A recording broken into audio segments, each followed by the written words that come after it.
Hello everyone. Chapter 11, 12, 13 revision शुरू करते हैं।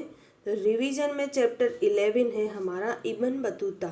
इब्न बतूता एक कविता है जिसमें इब्न बतूता अपना जूता पहनकर निकल पड़ता है तूफान में। तूफान में थोड़ी हवा उसकी नाक में जाती है, थोड़ी हवा उसकी कान में घुस जाती है।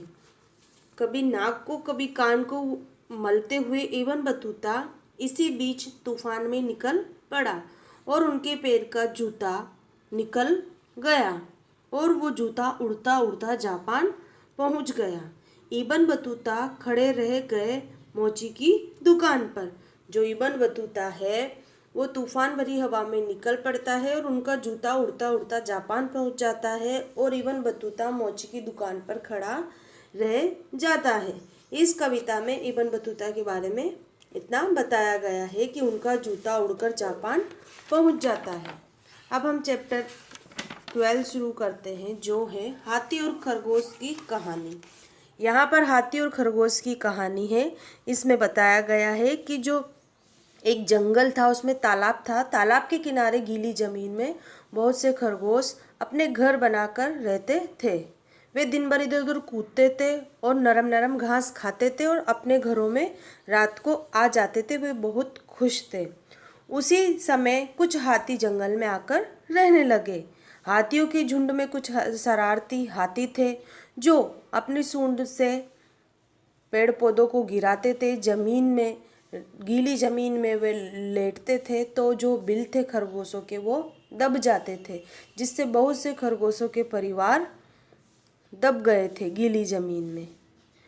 हाथी पानी से बहुत प्यार करते थे और वे अपनी सूंड में पानी भर भर के एक दूसरे के ऊपर डालते थे और जो तालाब के किनारे मिट्टी थी उसमें लोट लगाते थे, जिससे नरम जमीन उनके भार से दब जाती थी। साथ ही जमीन के जो अंदर रहते थे खरगोश, उनके परिवार भी दब जाते थे। इस बात को देखकर खरगोश बहुत दुखी हुए और एक दिन वो खरगोश के सरदार ने एक उपाय सोचा।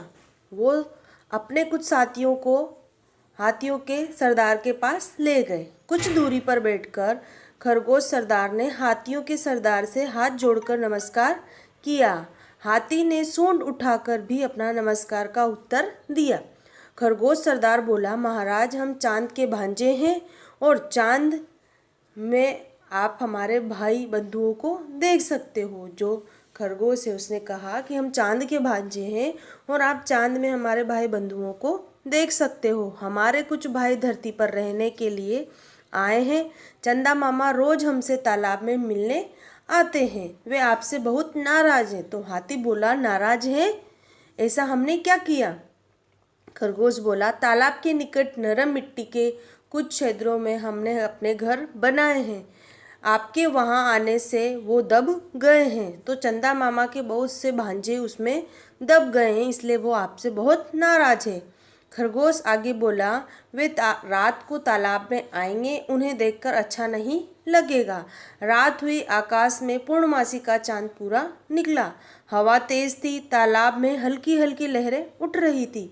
चांद लहरों के साथ साथ ऊपर नीचे हो रहा था। हाथी और खरगोश तालाब के किनारे पहुंच गए। खरगोश सरदार बोला, देखिए महाराज, चंदा मामा गुस्से से कांप रहे हैं। जो हवा की लहरों से चंद्रमा में परछाई दिख रही थी उसको बताया कि देखो, पानी में परछाई दिख रही थी तो उन्होंने बताया कि देखो चंदा मामा कांप रहे हैं गुस्से से, अतः आप जल्दी ही यहाँ से दूर चले जाएं तो अच्छा रहेगा। लगता है मामा बहुत नाराज हो गए हैं।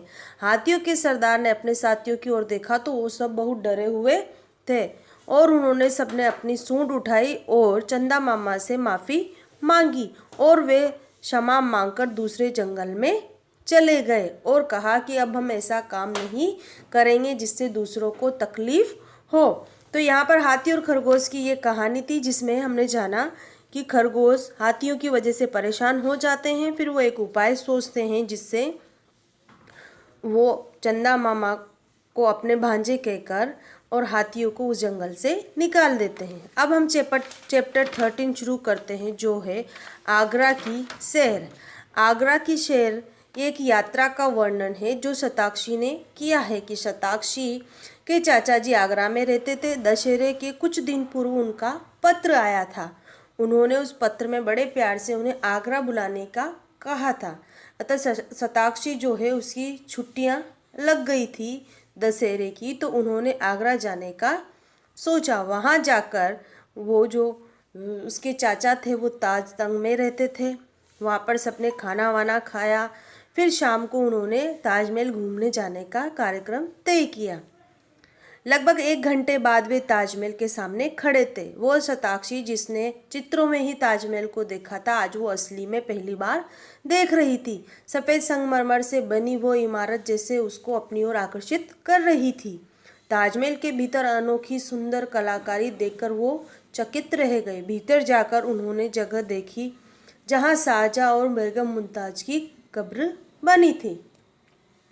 सभी ताजमहल देखकर बाहर आए और चाचा जी ने ताजमहल की अद्भुत कहानी उसे सुनाई। उन्होंने बताया कि मुगल बादशाह शाहजहां ने अपनी बेगम मुमताज की याद में ये शानदार इमारत बनवाई थी।